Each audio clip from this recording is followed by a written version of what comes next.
Damjane, odigrali ste bistveno boljše kot zadnji dve srečanji, pa vendar to ni bilo dovolj danes proti Laščanom in pa še nekaterim drugim faktorjem.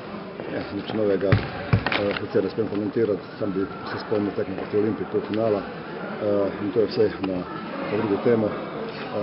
Kar tiče igre, v prvem polčasu Laščani zelo izvedeli 3-1, tudi v drugem naprej.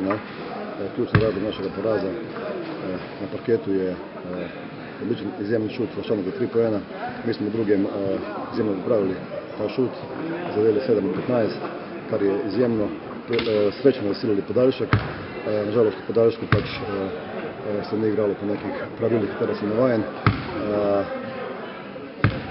Težek poraz, tretji zaporedni, morali smo dvigniti in ne razmišljati o postranskih stvareh, pač samo parketu, ker na drugi tako več ne moramo vplivati. Ekipo je treba sedaj pripraviti pravzaprav najprej psihološko, potem pa tudi igralno na parklje, ki so še brez zmage v tej sezoni, pa vendar niso povsem nenevarni nasprotniki. Vsekakor spoštujemo vsega nasprotnika, kot je v parklje. Že dolgo nismo zmagali in mobilizacija je maksimalna.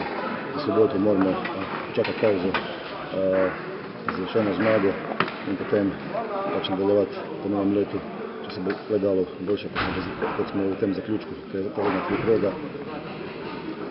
Danes ne moramo biti nezadovoljni za organiziranost igralcev, ampak smo razočarani v košarko.